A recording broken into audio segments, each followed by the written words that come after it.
Hello everyone. Welcome to a new session of eCommerce Growth Summit. I'm here with Candace Ohm, which is one of the best data-driven ladies that I found in my visits in the US.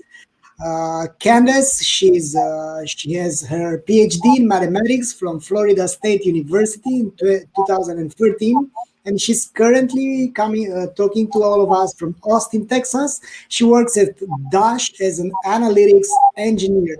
Candace, thanks a lot for joining us, and the mic is yours. Thanks so much for the introduction, Valentine. That was very flattering. Yeah, I met Valentine a couple years ago when he came to Austin, and we met up in the growth community. So very happy to be here and speak in front of y'all. So today I'm going to talk about A/B testing for campaign success. We'll start with a little bit of an introduction. So I'll give you some background about what Dosh is. I'll give you some information about me, and then I'm going to start off with a key takeaway so you kind of know what we're going through and what we're going to talk about through the rest of the session. So what is Dosh? We are an app. We're a startup company here in Austin, Texas, about 75 employees. But what we're creating here is a frictionless relationship between the merchant and consumer. So we have a subscriber base with about 5 million cardholders. And the way our system works is if a cardholder joins Dosh, then in their sign-up flow, they will link a credit card to our system. And once they link the credit card, then anytime they transact at one of our merchants inside the app, they automatically get cash back. So it's a completely seamless way for a consumer to get cash back. And we're here to connect consumers to merchants. So we're trying to find the best offer for a consumer. We're a two-sided marketplace that serves as the middleman between the consumer and the merchant. So the way we operate is through direct relationships with the card networks. We receive third-party data or second-party data from Amex, Visa, and MasterCard. Once somebody transacts at one of our merchants, and our goal here is to get personalized ad spending. So we really want to just eliminate the waste that is spent in online advertising and just directly bring in when an ad is, or when a merchant wants to run a campaign, then the consumer automatically transacts and we are able to attribute that transaction back to our platform directly. So a little bit about me. I think Valentine pretty much said it all. So I have a PhD in game theory from Florida State. My background is mathematics. And I work at Dosh as the lead analytics for the merchant relations. So I do a lot of the reporting on the back end for our merchant success team. I'm an experimentation evangelist, so I'm active in the growth community here in Austin, and also started a growth guild at Dosh, and really kind of help spearhead that as a project within our organization. And then in my spare time, I am an improviser. So I try to be funny. I get on stage and try to make people laugh. Yeah, it's just a fun hobby. So here's the key takeaway and what I want to drive in this presentation is a question that was posed to me when I first joined Dosh, which is if somebody comes on, well, in this case, we'll say it's widget commerce, and spends $100,000 on a campaign, what is their return on investment? So the rest of the story is the what and how behind the what and how behind how we answered that question on the analytics and data science side. And the answer that came to mind was A/B testing. So we used science to be able to prove campaign performance. We do this by setting up a control and treatment group and then comparing the behavior between the control and treatment group. So it's just as any way you would set up any scientific experiment, just as any way any A/B test works. From a growth perspective, we used A/B testing to prove campaign performance. And yeah. So next step, let me explain how we set up an experiment. We built this all in-house, so it was up to us on how to define control an experiment and how to select people for group selection. So defining control to start, or treatment to start, apologies.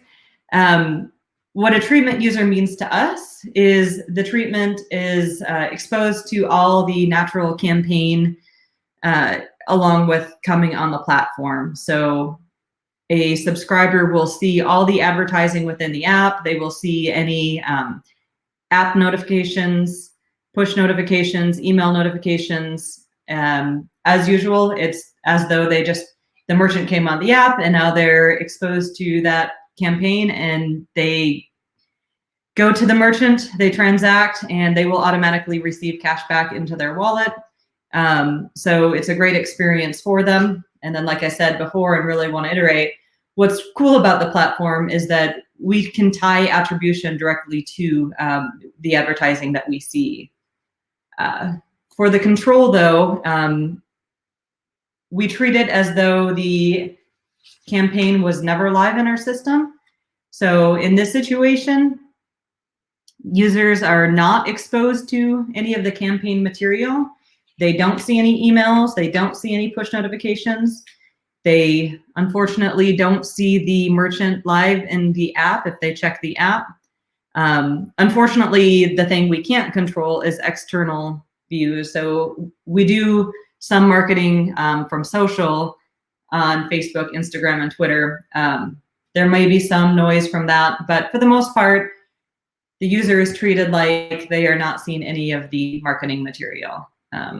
So they don't engage with the platform. As for setup, we use something called stratified systematic sampling. I want to say there's a lot of different sampling techniques that you can use in A/B testing. Random is always an easy one, which means you just randomly select who goes into which group. But let me explain what this is, and then I'll tell you why we chose this one. So stratified means that we're breaking it into groups. So what we do is separate users into whether they are urban versus whether they're rural, and kind of break up based on zip code where we think they are in terms of where they live within the rest of the United States. And then whether they're active, meaning that they've transacted at one of our merchants recently, or whether they're inactive, meaning we haven't seen any activity in them for a while. So given whether they're urban and rural versus active and inactive, that creates our entire population of cardholders. We can break them into 4 different buckets. And then within each of those buckets, we systematically pick out a set of users. So in this case, if it's 10%, for example, then we'll say, okay, if there's 100 people, then we'll take every 10th person, and we look at each bucket separately. So for example, we'll take 10% out of the urban active bucket, then we'll take 10% out of the rural active bucket, we'll take 10% out of urban inactive, and then 10% out of rural inactive. And the value behind that for us on the science side is just to make sure there's uniformity between how we're selecting who goes into one bucket versus another. So it just makes sure that we're being honest about the way we're reporting our lift results. So after we set up the experiment, the next step is data collection. So data collection is broken down into 3 different pieces. It's performance, metrics, and then stat sig. So my goal here is to just give you a quick guide on how to run an experiment and how you should measure performance. So as far as analyzing the experiment, we take everybody that was in control, we take everybody that was in treatment, and then we separate them. We calculate total sales on both sides. We look at who transacted on both sides, and then we looked at who didn't transact, and use that to determine what our lift metrics are.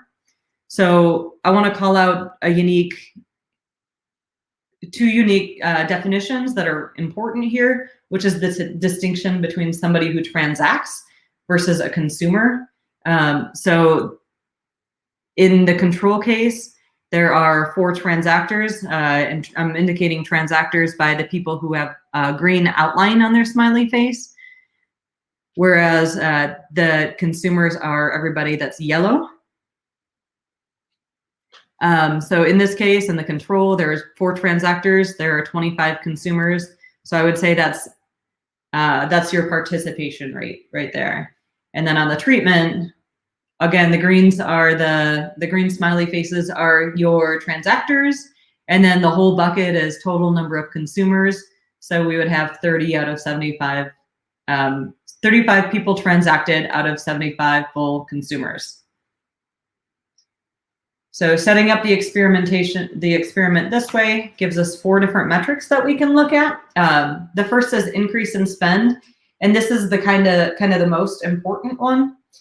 This gives us the total value of the campaign and helps us calculate ROI, which I'll get to later on in the presentation. So increase in spend, we calculate that by total spend across the board, divided by total consumers, and then separated, of course, into treatment versus control, and calculate the lift. Increase in average order value. So this one tells us increase in basket size or shopping cart size. Are people spending more when they do come and make one transaction? So it's just total spend divided by total number of transactions. Increase in frequency is, are we increasing the number of transactions for the campaign? So that's getting people to come back more often throughout a campaign. We calculate that by total transactions divided by total consumers. And then the last is increase in customers. So this is what we call participation. It's testing whether we are bringing in more customers in general. So do we have more people that transact divided by the total number of consumers that were in one cohort versus the other, whether they were in treatment versus control.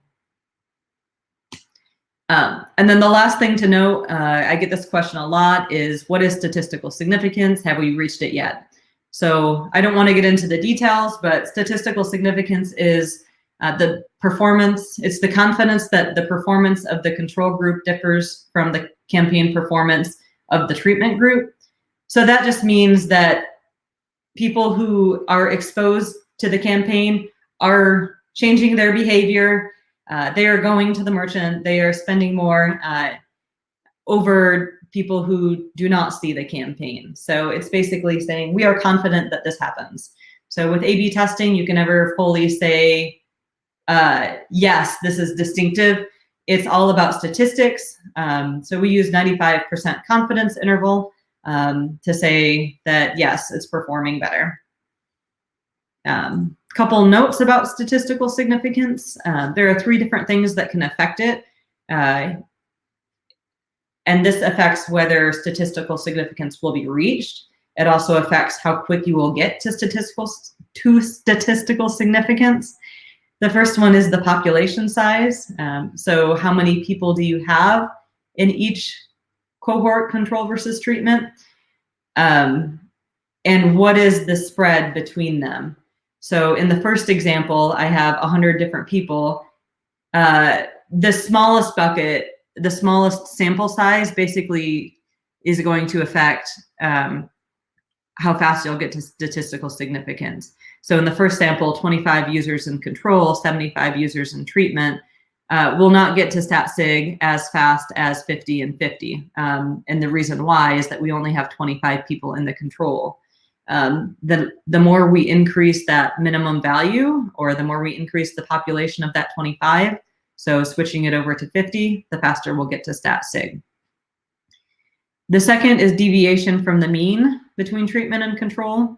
So if there's a small difference between your conversion rates, for example, 3 to 4% participation, then it's not going to get to stat sig as fast as a larger difference. So for example, if we see 3% participation versus 15% participation, the bigger gap between those numbers, the faster we'll reach stat sig and the more likely we'll be confident about it. And then the last is average conversion rate. So the more people that we have converting in general, so the more people that transact at a merchant, the faster we'll get to statistical significance. And that is true for A/B testing across the board. So I want to call that out. These are the 3 factors that can and will affect whether you're getting to statistical significance.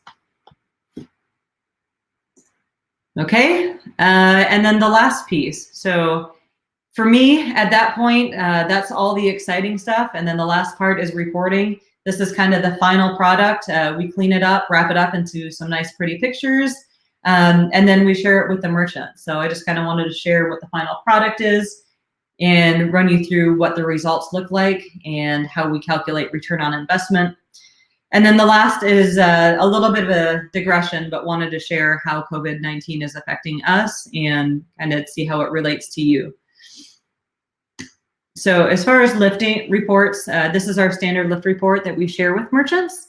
So anybody that comes on the platform, if an A/B test is run for the campaign, these are the results that we want to see and share with the merchant. So in this particular example, we're saying Widget Commerce had a 96% lift in spend. So we normalize this so that the control is always at $1. And then the increase in spend is, you consider it, the way you can say this is for every user that was in the treatment group, they spent 96 cents more than a user that was in the control group. So for every $1 that was spent by a control consumer, $1.96 was spent by a treatment consumer. And then last, second to last, let's get to ROI calculation. So if we start with the formula for incremental sales, where incremental sales is basically the same idea as profit. What is your profit from the campaign? We calculate this by taking the total sales from what we see for the merchant and then multiplying it by a scale factor to include the lift results. So the profit is basically total sales for the campaign by what we expected from the lift. And then ROI is basically your multiplier. So it's the added value that a merchant receives for having a campaign on our platform. So it's the total incremental sales minus campaign cost divided by campaign cost.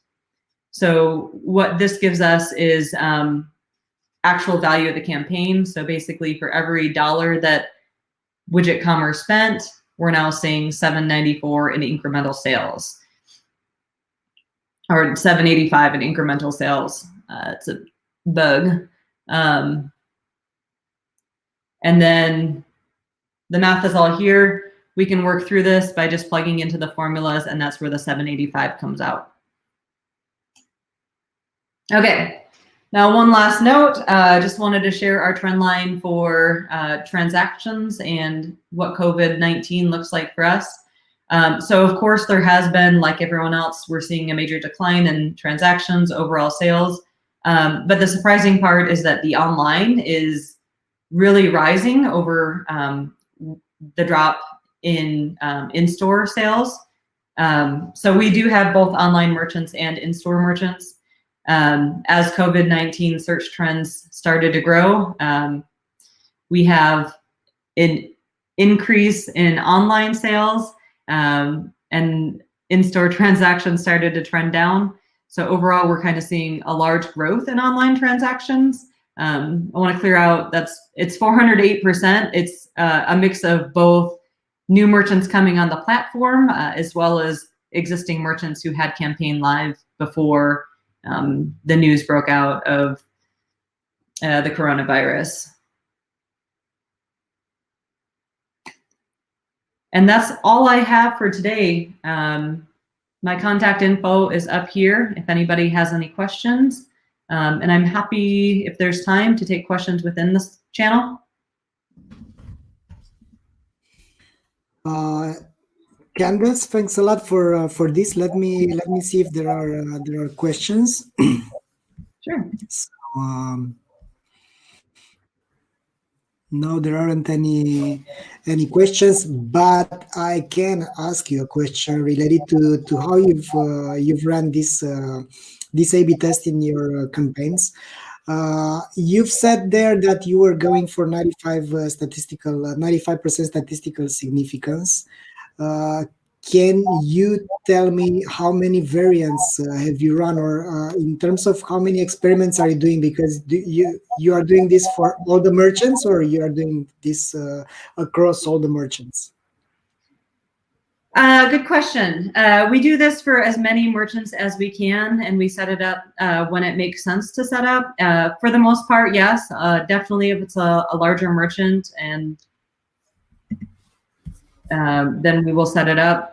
I would say about 50% of the merchants to 75%. Yeah, we do run a control group within our app.